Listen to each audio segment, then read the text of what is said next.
In a small village in Malawi, life depends on one thing more than anything else: farming. If the crops survive, families eat. If they fail, people starve. And in this village lives a young boy named William Kamkwamba, a curious teenager who loves science and machines more than anything else. While other kids spend their free time playing football, William spends his time fixing radios, taking apart electronics, and trying to understand how things work. Even though his family is poor, William dreams of getting an education and changing his future. His father, Tyrell, works tirelessly on the farm, hoping his children can one day live a better life. But life in the village is already difficult.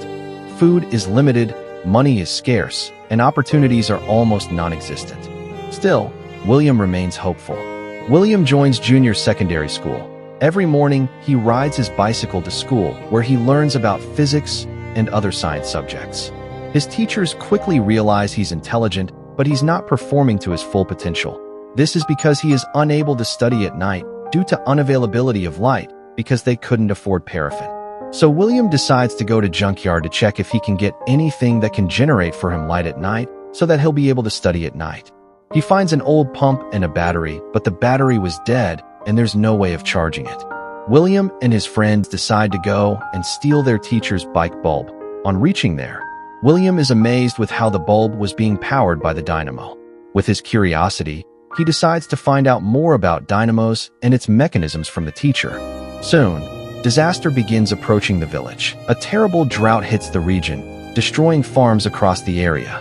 At first, people think the rain will eventually return. But week after week, the land becomes drier and drier. Crops begin dying under the burning sun. And then things get even worse.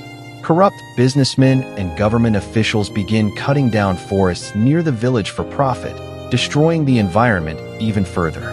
Without enough trees, the soil loses protection, making farming almost impossible. William watches helplessly as his father's hard work starts collapsing. Then famine arrives. Food prices skyrocket overnight. Families who once survived on farming now struggle to eat even one meal a day. Villagers become desperate, fighting over bags of grain while politicians continue living comfortably without concern. The suffering becomes unbearable. One of the hardest moments comes when William's family is forced to ration food carefully. His mother sacrifices her own meals so her children can eat. His father becomes emotionally broken watching his family suffer while being unable to help them. The pressure tears the family apart.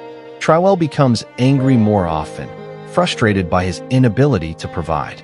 Children stop attending school because their families can no longer afford tuition. William himself is eventually forced to leave school despite begging to continue his education. For William, this moment is heartbreaking. He knows education is his only chance to escape poverty. But with no money and no food, survival becomes more important than dreams. Still, William refuses to give up learning. Even after being expelled, he secretly sneaks into the school library whenever possible. There, surrounded by old science books, he discovers something that changes everything: a book about windmills. As William studies the diagrams carefully, he learns. What if he could build a windmill for his village? If he could pump water from below the ground, crops could survive even without rain. So William decides to get a dynamo from his teacher's bike by the help of his sister, who is dating the teacher. William builds a small prototype of a windmill and tests it with his friends, and it eventually works. But there's one problem: nobody believes him. The villagers think his idea sounds ridiculous. They've never seen a machine like that before. Even his father initially rejects the idea, calling his prototype a toy, believing William is wasting time while the family struggles to survive. And honestly, Tyrell has reasons to doubt him. The family is starving. Their crops are dead. Their savings are gone. Building strange machines feels impossible when survival itself is uncertain. But William keeps working, using scraps from junkyards, broken bicycle parts, wires, and old pieces of metal. He slowly starts building his invention piece by piece. Every day he experiments, fails, and tries again. Meanwhile, the famine continues worsening. People become thinner and weaker, and even his dog dies. Some families abandon their homes, searching for food elsewhere. William also struggles because he feels powerless watching everyone suffer around him. But despite everything, He continues believing his windmill can save them. Eventually, William asks his father for the family bicycle so he can use its parts to finish the machine. At first, Trywell refuses immediately. The bicycle is one of the family's most valuable possessions. Without it, transportation becomes much harder. Giving it away for an experiment sounds insane. This creates a painful conflict between father and son. William sees possibility, his father sees risk. But after witnessing William's determination and intelligence, Trywell slowly begins understanding that his son might actually be capable of something extraordinary. Finally, he agrees. Together, the family begins helping William complete the windmill. The construction process is exhausting.